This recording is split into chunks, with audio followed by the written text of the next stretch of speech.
So he came there in the ward. I'm busy. I'm traumatized with the experience of I have to push a stillborn baby. He comes there.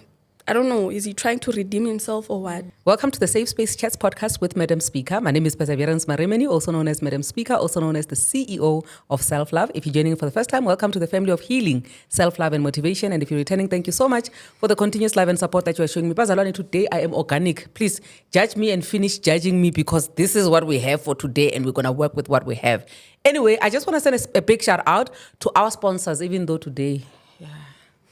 A big shout out to E2 Hair Studios in the absence of a week, guys. You know they've been holding it down for months and months and months, and we're still going to continue with them even after this break that I'm having. A big shout out to Crown Lioness for dressing me. At least I have one item from Crown Lioness. A big shout out to Hydro Quench. Obviously, we have our water next to us. A big shout out to Sen Studios. Guys, if I can tell you, but it's fine, I'll tell you. Sen Studios is a home you want to belong to, all right? A big shout out to Virtuous Indoni Lodge. That's definitely where we're going to be laying our head after this episode. But anyway, without any further ado, we're going to go straight into our episode for today. I'm going to allow our guest to introduce herself and then we'll take it away. Hello, my darling. Hi, Madam Speaker. How are you doing? I'm good, and yourself? I'm good, thank you. Please introduce yourself to the people. Hi, everybody, and subscribers and everybody, TikTokers, wherever. My name is Kayla Serakela. I'm from a village in Giyani called Mageba Village, but I was raised in Kashani Village, but it's part of Zumeri. Okay. I am an entrepreneur, philanthropist, a GBV activist and survivor. Okay. I am also a creative director and creative artist. Ooh. Yeah. You have a lot going on there. A lot.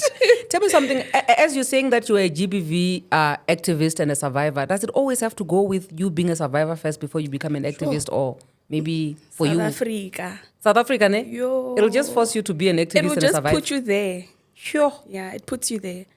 Go, you feel the need to fight because no one is fighting for you. So you have to fight and fight for others. Sure. That's deep. I wish we keep fighting for others and ourselves as well. Yeah. So how has life been like growing up in the villages? For me, growing up, it's nice. You know, the whole environment of the rural, it's refreshing until I had to encounter a traumatic phase in my life as a child. So I stayed with my grandmother and she raised me when my mom was working in Venda. She got me when she was young, so we were left with my grandmother as the kids. You know how grandmothers always have kids around. So when school would close, my mom has sisters. There's one sister who's the older sister. She was the first to work. She was a teacher. And you know, once a person is a teacher, back then, like you are the one. Yes. So she would take us from my grandmother's place to her house, which is like the next village. It's not so far. And when we visited, when she left, she has two boys and one girl. One girl is like a year younger than me. Then the other boy, who is a bit younger but older than me, he was in his late teens, maybe 16, 18, I forgot. And how old were you during that time? I was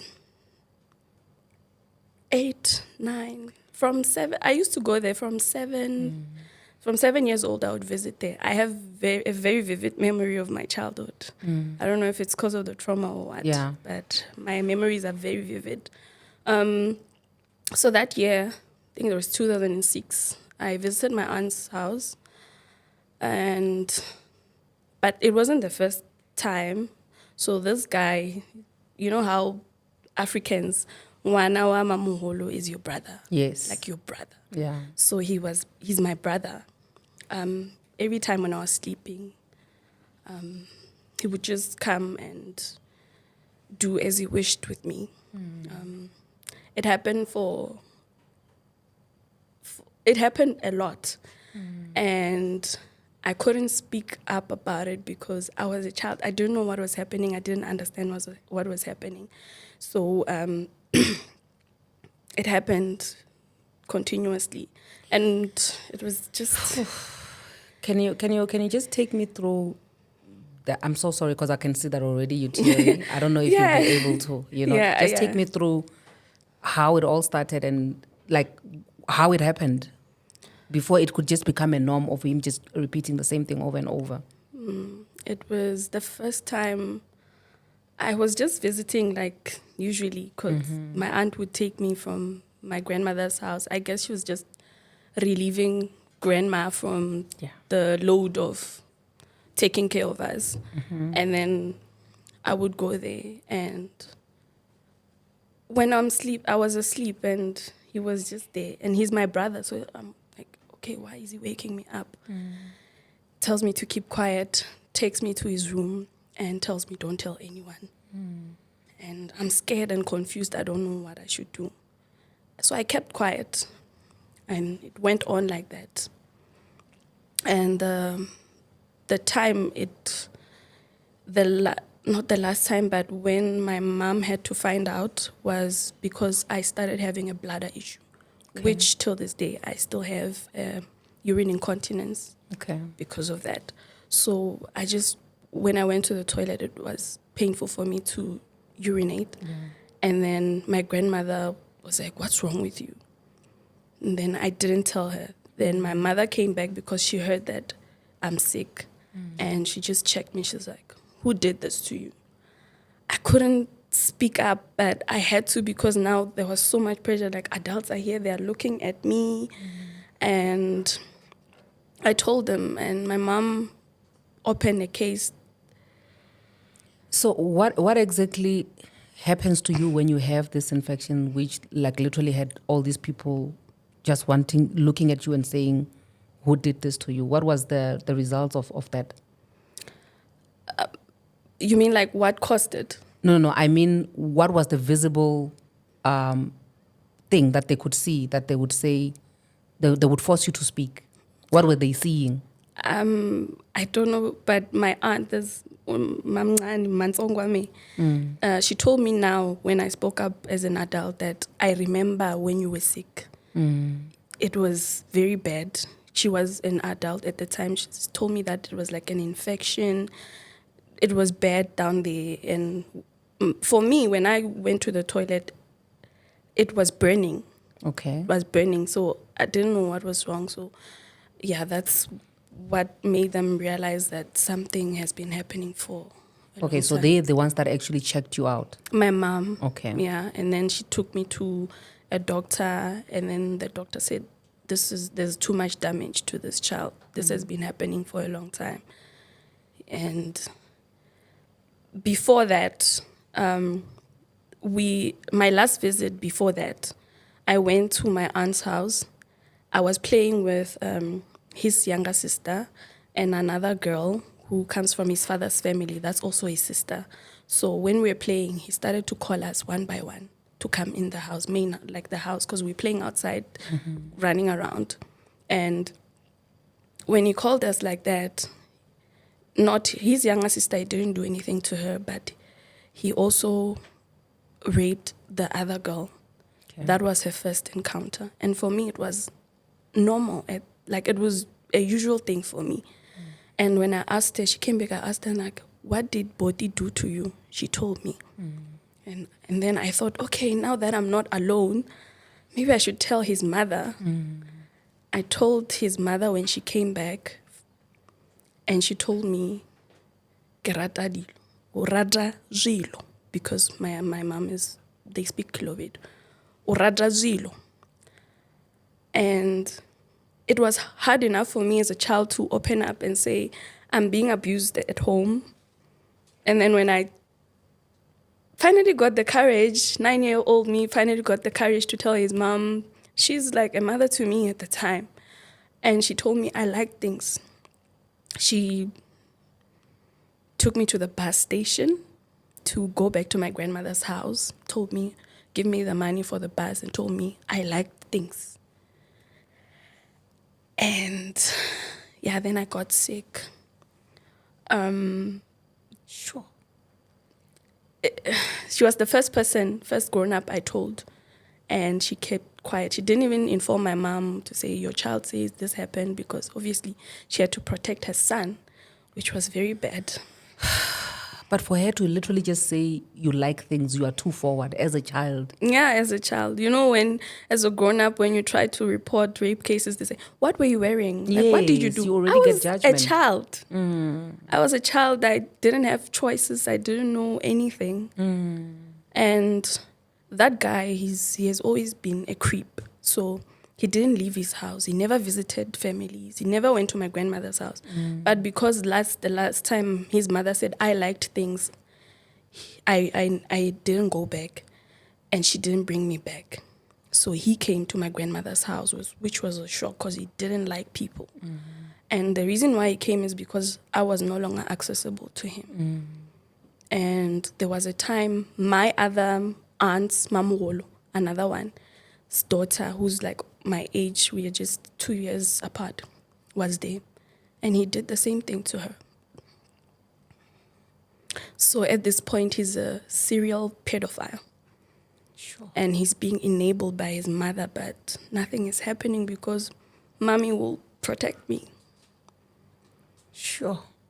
Yeah. It's one thing to be a serial pedophile for people out there, but within the family. It happens a lot. It happens a lot. A lot of families experience these things, and because we want to keep the family reputation, they don't speak up about it. Why would you open up and talk about our family issues? A rape case is not a family issue, it's a crime. Sure. Yeah. So my mom opened a case that year. Yes. We went to the police. I remember everything vividly. I went to Giyani magistrate court. That place really disappointed me. They told her, go and speak as a family. My mother opens a case. They tell her, go and speak as a family. I'm sure something else happened behind the scenes. I remember being in that court. There's a child area there with like drawings. I wrote a statement. I remember what I told them what I'm saying till this day. And that case was closed because they said, go talk as a family. Even with the doctor's report? Everything, there's proof of everything. And besides this, there's more proof later on in my story I will tell you. So we relocated. My mom had to take me, but nothing happened, remember? So when we would come back home to the village and visit, let's say they leave me to play with his sister or something, he would still go on. Yes, he would still go on. Even after that case, he would still call me to his room. And at this point, it was useless for me to tell them because I tried to talk to you guys. I got sick. It still didn't help. We went to Giyani magistrate court. It still didn't help. I kept quiet. It went on and on until I hit puberty, and it was, I just, you go to LO, you learn these things, and you're like, no, man, this is wrong. He called me. The last time he called me, I said, no, I'm not doing that. And how old are you during the time? I was doing grade 8. Okay. Grade 8, I forgot. Probably 15. Yeah, around 13, 14. 14, 15, yeah. Yeah. I was like, no, I'm not coming. I'm not doing anything with you. And for me, I never had a choice to lose my virginity. Sure. I remember in grade 7, like when kids were talking, I'm a virgin. When we moved, I was in school with Zulu kids. Zulu kids, they pride themselves with virginity. Yeah. Kayla, you have big boobs. Are you even a virgin? I'm like, no, I'm a virgin. And it hurt me. I remember that day when I came back from school, there's this super glue. It was 3 rand. I was like, I should have left 3 rand in my pocket money so I could buy glue and put it under there. So maybe I can also be a virgin, And so fast forward, 2019, I had a stillborn. So when I was in the ward. My mom was there and she called her sister. The mom to the The guy. one who told me I like things. She called the sister and the sister came with that guy. So they are into these churches, you know, those ones that, yeah, you know, those famous ones where they do stuff. The ones where they go deeper and touch the screen and everything. Yeah, you know that whole thing. I see them. So he's one of the members. So he came there in the ward. I'm busy. I'm traumatized with the experience of I have to push a stillborn baby. He comes there. I don't know, is he trying to redeem himself or what? His mom and himself, they would never look me in the eye because they knew what they did to me. He comes there and then he wants to call his church. They have a call line or whatever. And I'm numb at that point. I don't even have the energy to say, please leave. They do whatever they're doing. They call, they pray, whatever, they leave.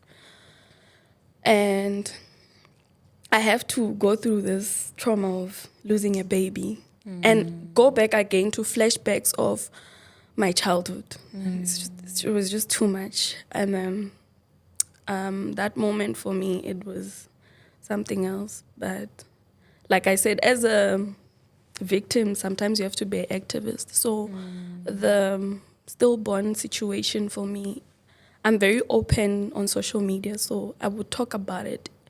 Even though in black families, they don't like you to talk about you had a stillborn. You have to hide it.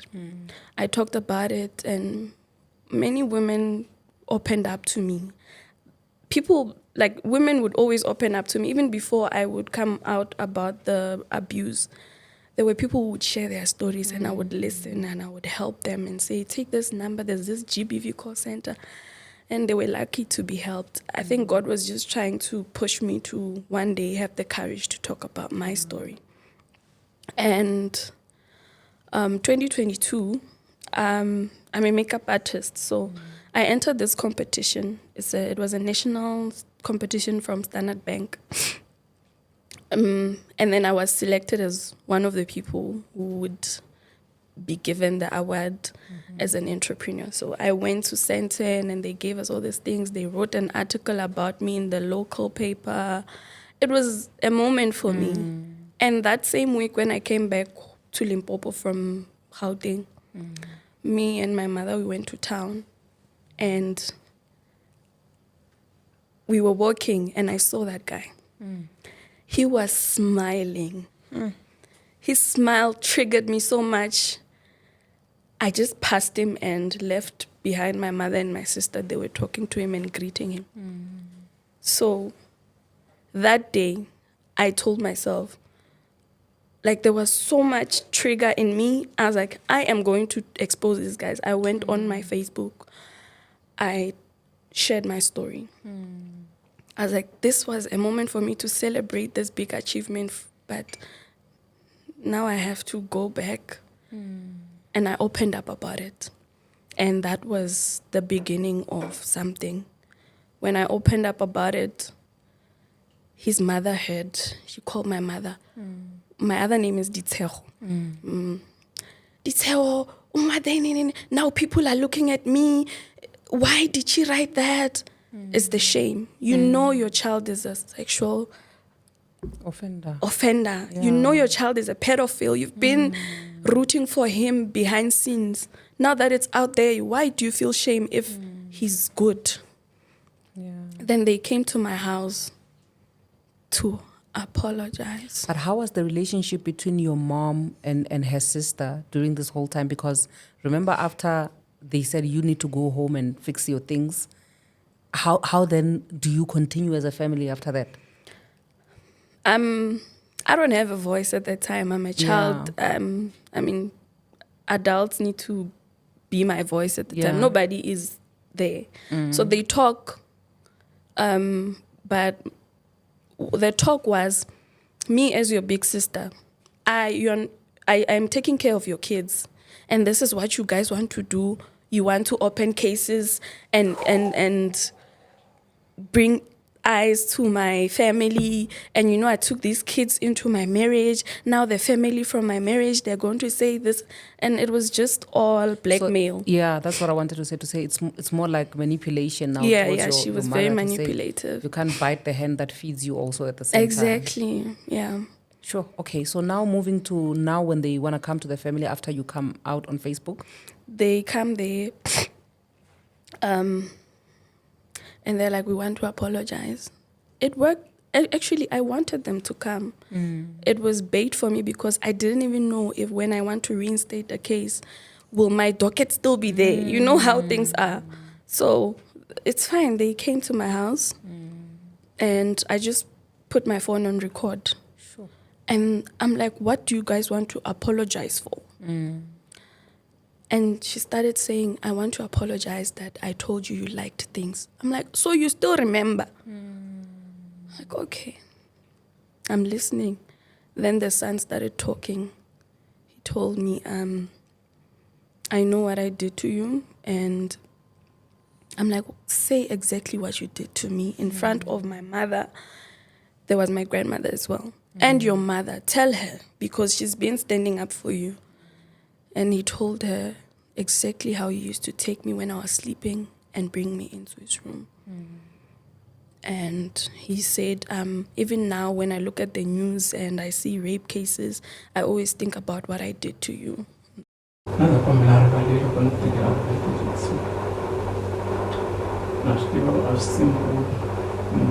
life your way. And it's too difficult. She's dangerous when I want to be in connection. A destroyer, a relationship with you from and can you destroy a relationship with me? I'm sad in our van. I'm still not going to pick up me. Not only a career away, not only a relationships, not only a health, not only a society, a public figure. And I still was on the school. I'm moving and telling But then come and again. But then come and again. I'm the cat sale of Winnie. I'm with a command.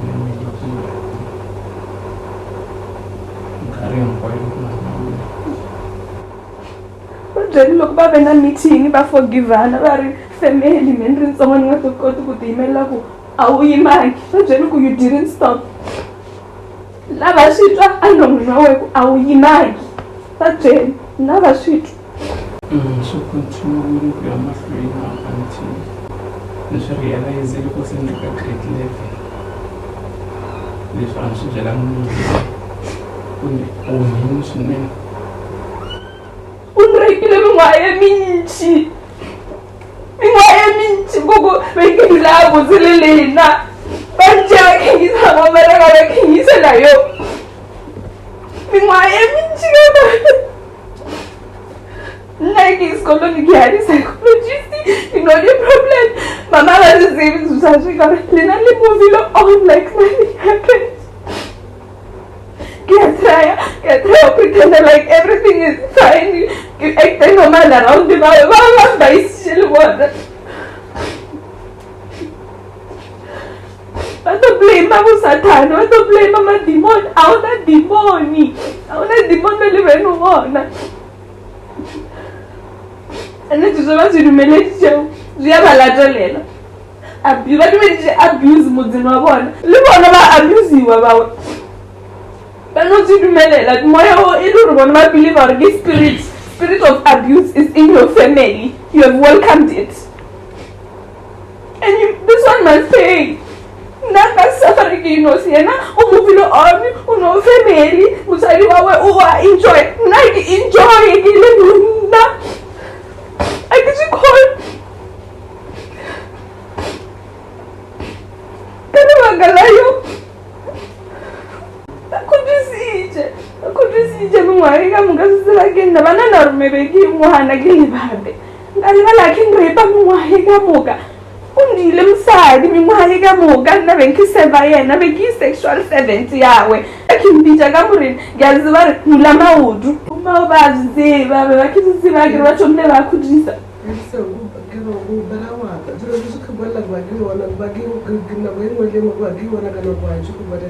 kuthisaniyo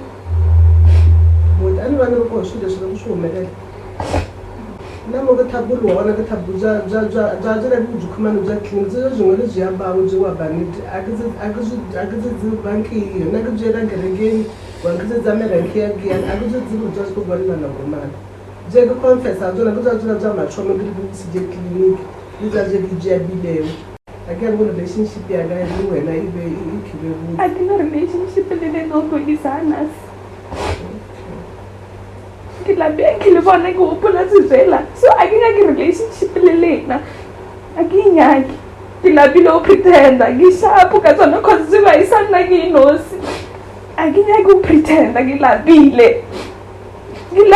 cause se ya nna ke inosi go la ba bangwe le forgivane le mama ke se ba le forgiven ka a rape ba maga a le rape le nanga le rape na le ndo mo forgive yo a una forgiveness ya masiba mo yo uyajele uthanja yejele lena waziziba uthanja yejele nothanje bayile khale ende atana bana batala safa sino ngizofisa kaba ayiforini kumbe ikayifuna umuntu ajele kumane ngapha asiyona mele umsongo nasaba mephezulu shishimbi la bizana each and every day you tshama no bona mahungu wa la veri swa ku enhleketeni nhlaya attitude swo ya swa ku enhleketeni me ka radio swa ku enhleketeni and peace. But you're not even the only one that he did that to, so... Exactly. So I said, tell them that I was not the only one and tell them you didn't stop. Even after the case was opened. And he was like, I didn't stop. And he said, yeah, I remember when there was a case opened, I was not arrested. I'm like, okay. Then I left. I had what I wanted.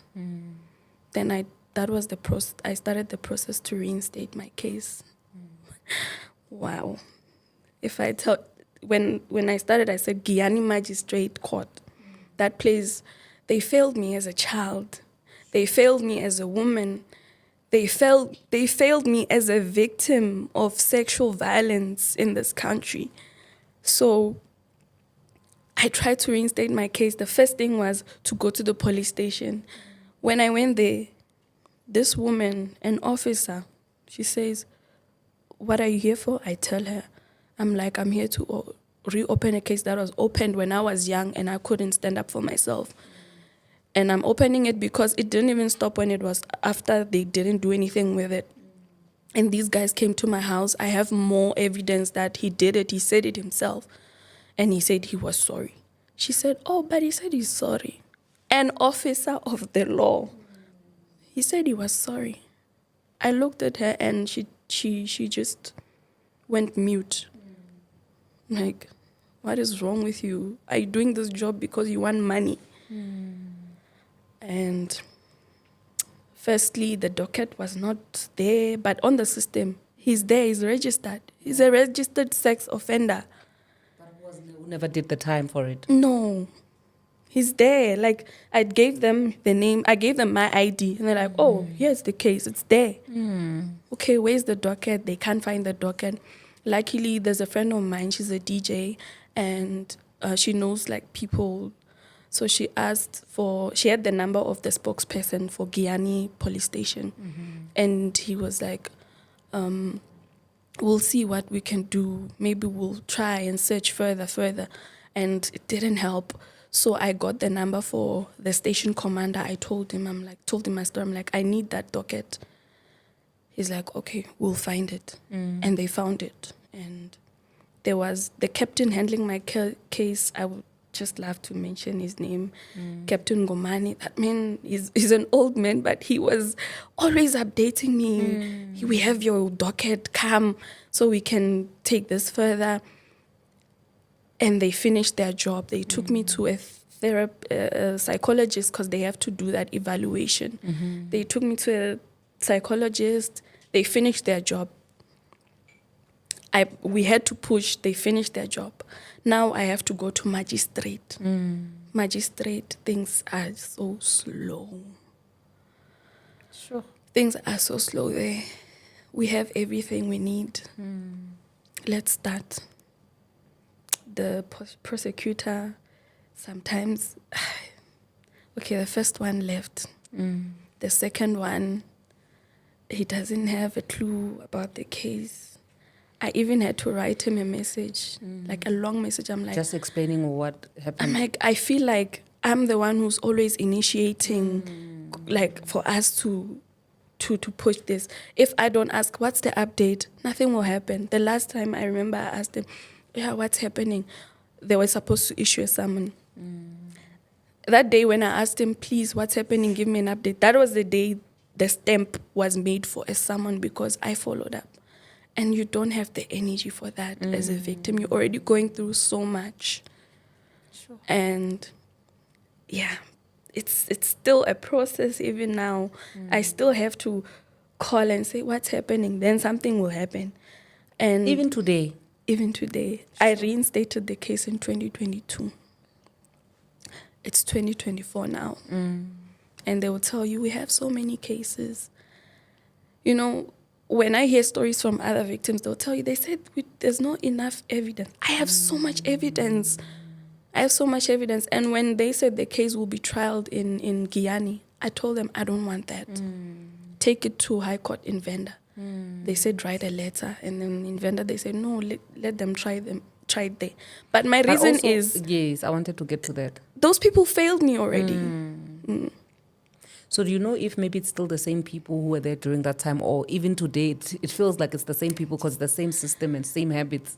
I was young, I don't even know those people. Yeah. But when the docket is there, they are like, who signed it? They're long gone, those people. But everything is there. There's examination from the doctor that this child is hurt.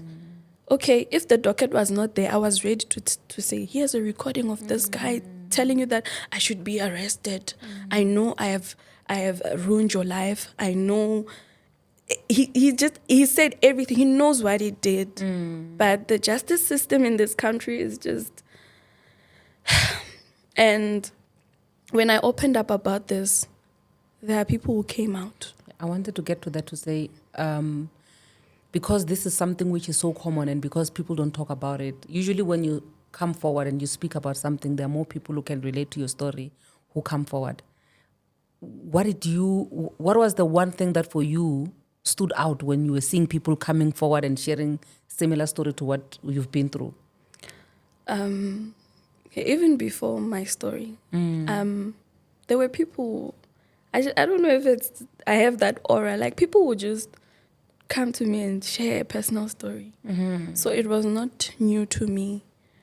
But what was new to me was other people saying, that guy did this to me. There was one friend of the little sister. She read my story and she told someone that I believe that girl. The reason why is because I once went to play at his house and he called me and he started touching me and then I ran. Lucky her. And then again, the family from his father. There was one lady, they're like from his father's brother's side. She called me, she's like, I'm shocked. We have never heard this as the Mabunda family, that's his father's side. She's like, let me call my younger sisters right now and ask them. And guess what? They said, oh, he used to bring us into his room, show us pornography and touch us. So, another one. There are there's a younger sister for the other sister. So much sister. No, it's understandable. Because it's family. In our black culture. Yeah, yes, yeah. Yes. So my cousin, is my cousin, Yeah. has a younger sister. Remember this cousin, there was one encounter where he did it to us together. Yes, I remember. So her younger sister, after my story, she also opened up. She's like, he used to call me, touch me and say, we could even use a condom. Another one as well, from my other aunt. She said the same thing. We were bathing. She used to go to his house as well to visit. When they were bathing, he took his phone and put it there to record them. And she also said he used to touch her. Yeah. So I'm not even the only person, but I was his first victim and longest. Of many. Yeah, it's been hard for me. Intimacy, a lot.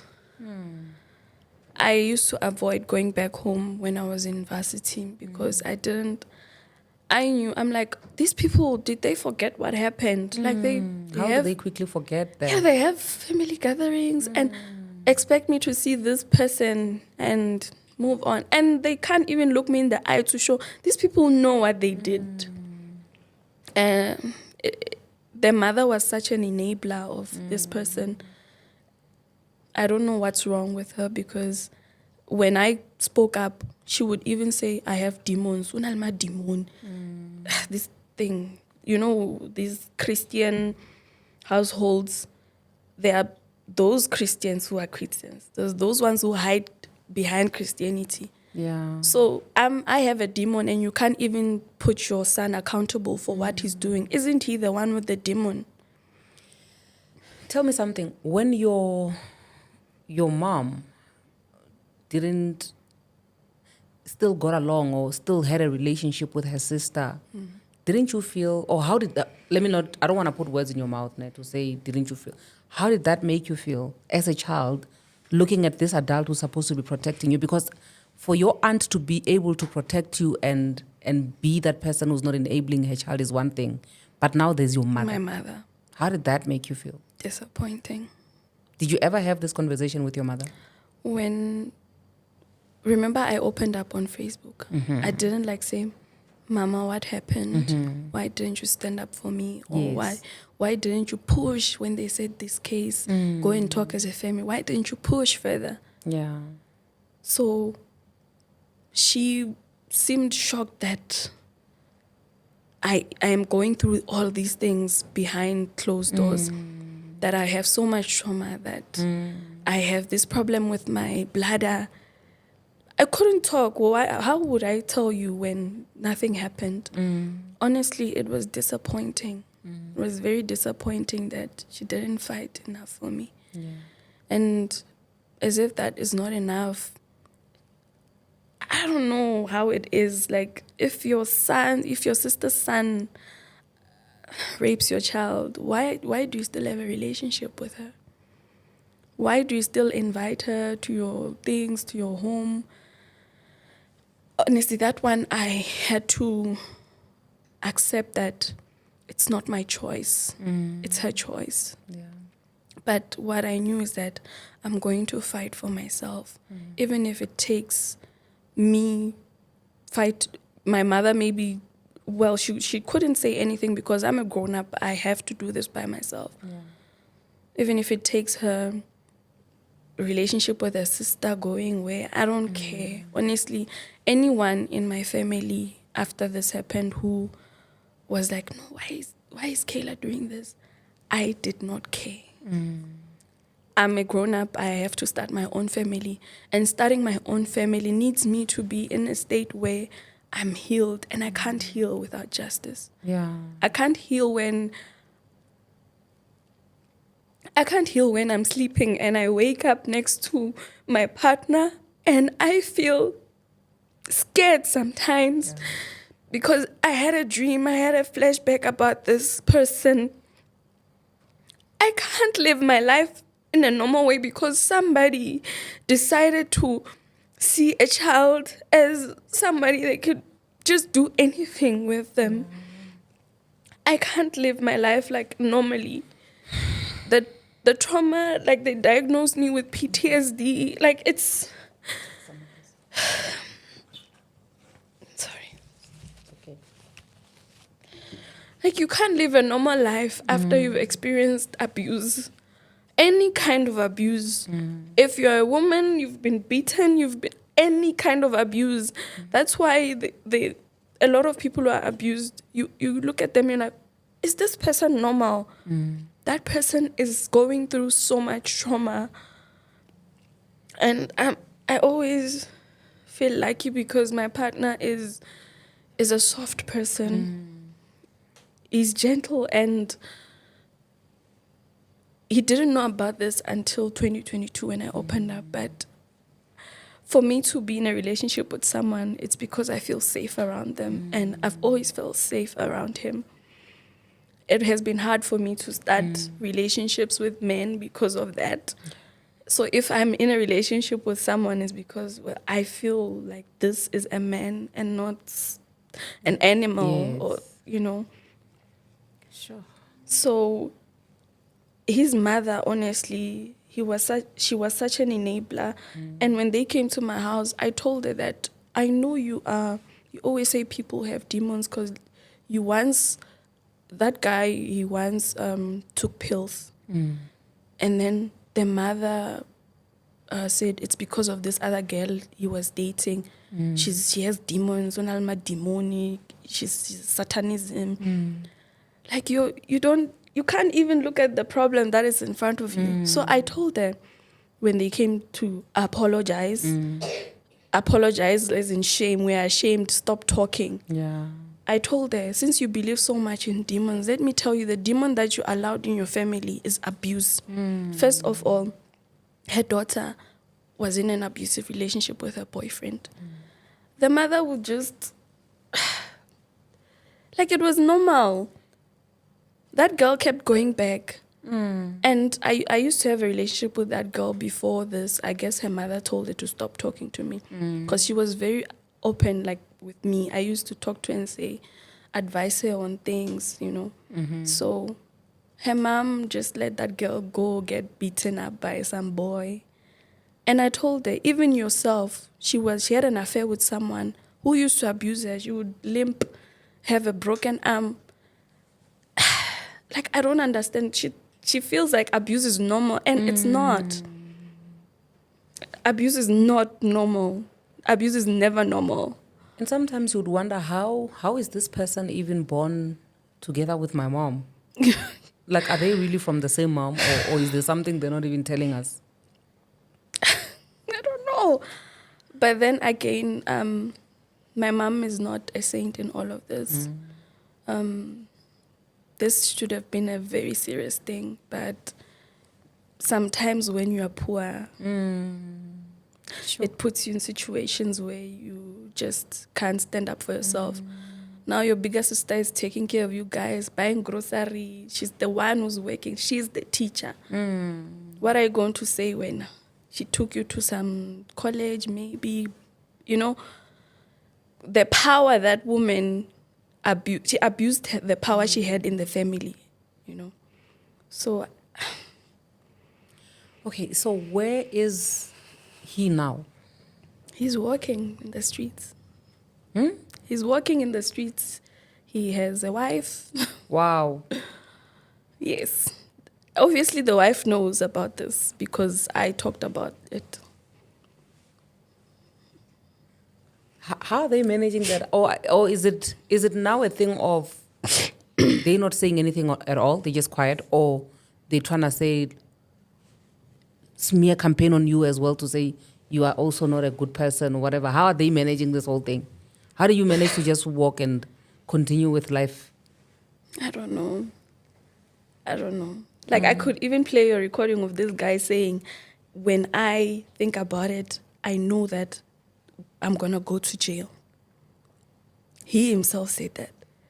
But honestly, he was just saying it because they wanted to shut me out. Nah. Because why don't you go to the police then and hand yourself? Yo. So with everything, I'm so sorry with everything that you've been through. Like, I know that you are not out of it yet. You are still in it. Yeah. There's a lot going on in this studio. What are these people doing?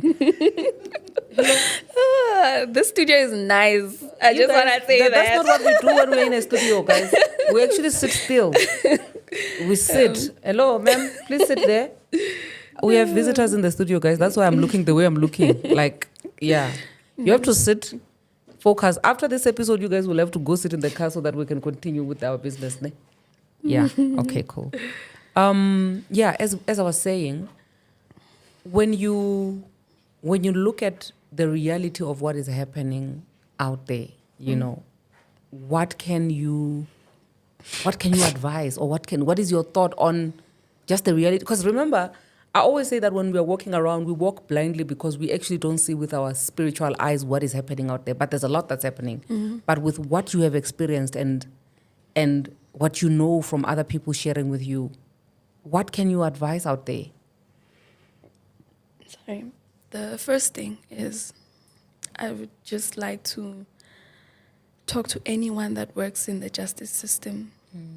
You guys, you don't know how much you can affect victims that come to your door. You don't know just by you saying, I'm so busy, I have so many cases. Konje, what's the name of that guy? You said he's the abuser. Like that's something that I've heard. What were you wearing? Like, what were you doing there? Those questions, the things you say can lead to a victim giving up. Giving up, they could even kill themselves. Giving up on their lives, they could... Some people go crazy because of the abuse they faced. Yeah. Like you see someone on the robots, a woman, and when you see that video maybe on social media, somebody will comment, I used to know this girl. She was so smart. They experienced so much. In families, for my case, I would make an example with that one. If somebody is abusive in a family environment, it doesn't need a family meeting. It needs a case. Sure. It doesn't need to be put under the carpet. No, you're making it worse. I'm going to give you an example with me. That guy started with me. Nothing happened. That day when I told his mother that your son is raping me, and she said, I like things, instead of telling the guy, this is wrong, you're going to have to go to juvie when. She gave him power. If you don't report abusers, if you don't report pedophiles, you're giving them power, unaware of the power you're giving them. That guy has... You heard the number of girls I mentioned. How many do you, all in all, how many do you recall actually reaching out to you to say, this happened to me too? From the same person? Yes. I'm sure it could reach 7. And these are all family members or friends, family friends. This is scary. And My the friend, thing... please stop what you're doing. Today. You don't even know how to reprimand people. But you allow us to be free in here. Remember, that's what you said. Oh, okay. That we can do whatever we want. Yeah. So now we're allowed. Okay. So this one you gave a mirror so that you can look at it. Yes, I saw that too. And she's going to be the next Miss. Yeah. Yeah. Yeah. Sorry about that. Yeah, it's okay. I have this. I think I've changed my mind about this belief that I had. I used to say that, and I've said it so many, like, guys, I'm not scared of controversy. I speak my mind always. I used to say that church is the most dangerous place that one can be. I used to say that church is more dangerous than small street or downtown Johannesburg, MTN taxi rank. And the reason why I would say that is because when we get inside a church, there's no need, my sister or my brother who's watching this, to come here and defend your own church. This is my view and opinion. The reason why church is so dangerous is because when we get there, we think this is the safest place to be. We let our guard down. That's why even when criminal activities happen in the church, we get shocked because we are relaxed there. We have our backs open. But literally, it's more dangerous than small street because that's one place where a lot of these things and abuse and whatever can happen, and they can all be covered and protected and shielded with religion and the Bible and forgiveness 77 times, 7 times and all that stuff, right? But the one thing that I've realized though about church now, I'm actually realizing I'm 2 years old, that at least with church, you can still have a leg to stand on and you say, no, I'd rather change a church than to sit around and wait to be abused. Because you don't change the God that you serve. But now, you can't change family. Now, family is even more dangerous than the church. Yeah. Because since you can't change churches, since you can't change the one building to another, this is your family for the rest of your life. So for as long as you live, whatever they did to you sticks with you for the rest of your life. Meaning that in one way or the other, if say maybe, for example, your grandmother was alive, it would have to be, I don't know whether she's alive or not. Oh, she is. She's still alive. Yeah, very strong. So your grandmother now is divided. Yes. These are two of children of her children. Mm-hmm. And it would not give her joy to see the other one going to prison. Mm-hmm. Because all of them are coming from her. Mm-hmm. So now that's why I'm saying that I've changed my mind. I feel like, okay, family is more dangerous than Family even is church. dangerous. Because if you can do this thing, and I've always said that I have a problem with this thing of sitting down as a family and resolve issues what are we resolving as a family? It's things that involve the police. And also with what you are sharing, the other thing that I have an issue with is our policemen, our justice system. I feel like for you to qualify, not only should you be able to be good enough to hold a gun, you should have some knowledge or education when it comes to psychology. Just so that you can understand I'm that you're sure they dealing. do teach them. It's just that I people are doubt, my ignorant. sister. These people, no offense, like it's fine, be offended, my brother, my sister. But isn't it the prerequisite or minimum requirement for you to stand there and take statements is like metric? Then how are you supposed to even understand the psychology of what somebody's going through? Because that's why you become insensitive. That's why you are able to take and then what were you wearing? No.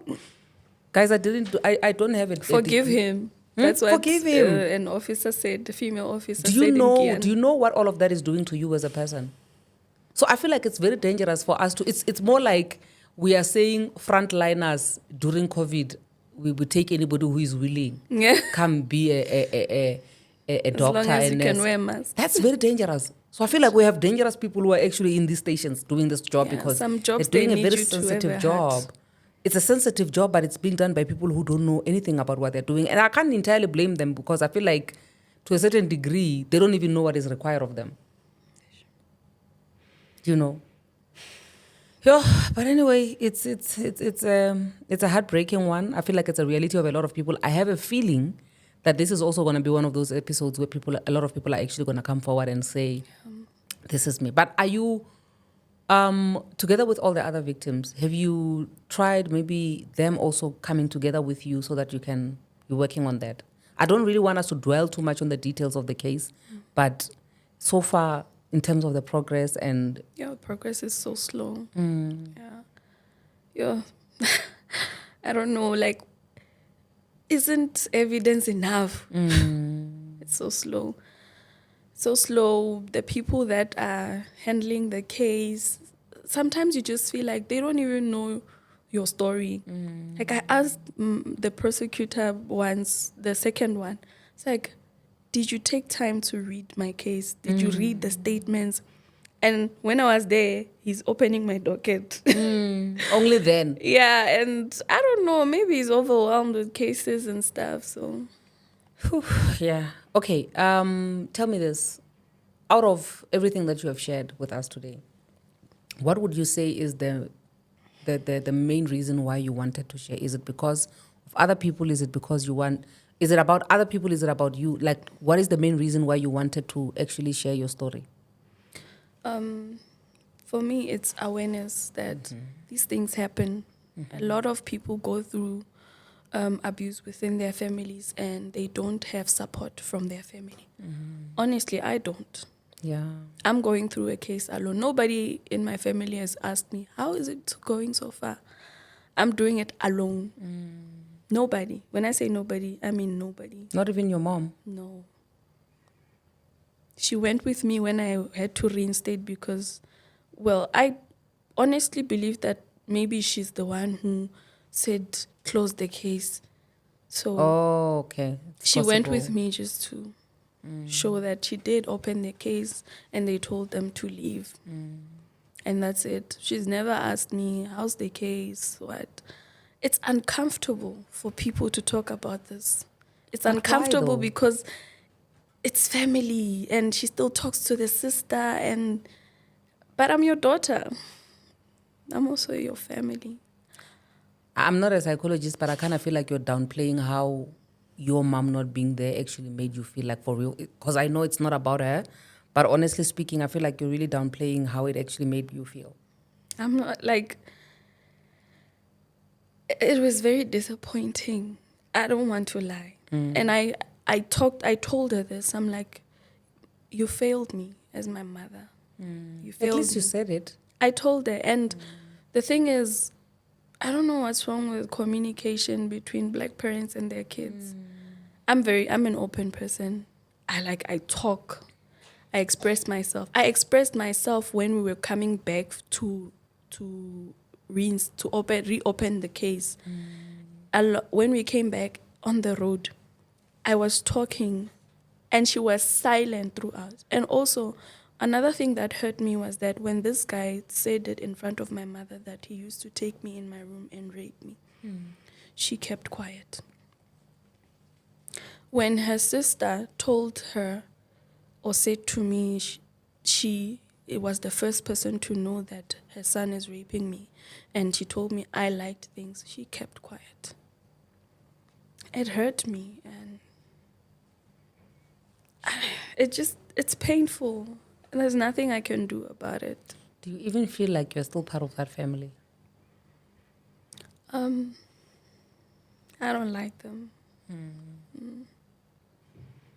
Like, I don't talk to a lot of people from my family who actually felt like I'm the wrong person. I don't, and I don't care. I mean, you're a child. Like, even if you can say some accountability, what exactly is a child supposed to be like, I accounting don't know, to? like what, so I should keep quiet. And the more I keep, if I had not opened up about this, I wouldn't have known about the other girls who said, he used to touch us, he used to show us pornography, he used to tell us this and this. Nobody would have known about that. So because I opened up, I opened their eyes that no matter what you say, no matter how much you say, oh, he's our body, he's a rapist, he's a pedophile. And this guy, he's pursuing a teaching career. So I'm standing up for the kids that he's going to teach if he is going to get a chance to do that. And I don't know, like you said, what advice would I give or what do I want to say? I want to say such people, sexual predators, they shouldn't even be around such careers. And when I opened up about my story, there were people, like I was ready. Honestly, I've waited my whole life for this. So any comment that comes, you can't do anything, you can't hurt me, I'm hurt already. Somebody commented, oh, you're just so jealous of him. Google me then and Google him. I have something. All he has is that he's a rapist. No matter what, he will always be a rapist. Sure. So I don't know what's going to happen with that whole teaching situation. Being around kids and you are a pedophile. Yeah, I don't know what are the platforms to say this kind of person is a registered sex offender. What are they doing in that field? Yeah, because I feel like there are certain fields that before you even register, they'll be like, no, you like the same way as people who are in prison and they're furthering their studies. They already know that there are certain careers that they can't take when they're there. Yeah. Sure. So Giyani, he was never, in his own words, he was not arrested. You know? Sure. Maybe his mother being a teacher then, she had power to do magic, make things happen for her son to not be arrested, case to just be closed. When there's proof from a doctor, like everything was there. And today when they opened my case, everything I say now, I asked the captain to give me my docket from 2006. I read the statement. And I'm like, I'm not crazy. So I'm not crazy. Every little detail I'm saying now, You still 9-year-old me told the social worker the same thing. Sure. So nothing is moving. There's a case, it's not moving. They tell you, we don't even know when the trial date will come. Magistrate is busy. Hi, Giyani Magistrate Court. Giyani Magistrate Court. You can be excelling at Shibelani only. No. You can't be excelling on Shisebesebe only. I'm coming for you now. Please excel at justice as well. They go hand in hand. They go well together. Giyani Magistrate Court. I'm calling you out. Hey, my sister. Yeah. We are laughing because what can we do? And for me, laughing is a coping mechanism. Yeah. Yeah, I laugh a lot. But anyway, I'm hoping that this is actually going to get the necessary attention. I trust them. Listen, more than anything, I have so much faith in my people. And I believe that a lot more people are going to reach out and try and see how we can actually get you the help that you need, because clearly in this South Africa that we're living in, for you to be able to get help, you need to speak out. Yeah. And in most cases, when you speak out, you look like you're the crazy one, you're the stupid one. But one thing I know for sure is that speaking out actually helps. Yeah, it helps you, the owner of the story. You get your help that you deserve, and people are going to talk anyway. People are going to mock you anyway. But at the end of the day, as long as you get the help, that's all that matters. Yeah. So true. I really want to thank you for coming through to share your story with us. As we are closing, Bazalwane, I just want to say a big shout out to E2 Hair Studios, even if I have my afro. It's not make sure this shout out today. Big shout out to Crown Lioness, a big shout out to Hydro Quench, a big shout out to Vetchers in Doni Lodge, and a big shout out to Send Studios, our home. With that being said, Bazalwane, we have to sign out for now. We'll see you on the flip side. Please do leave a comment, a beautiful comment. Don't be mean.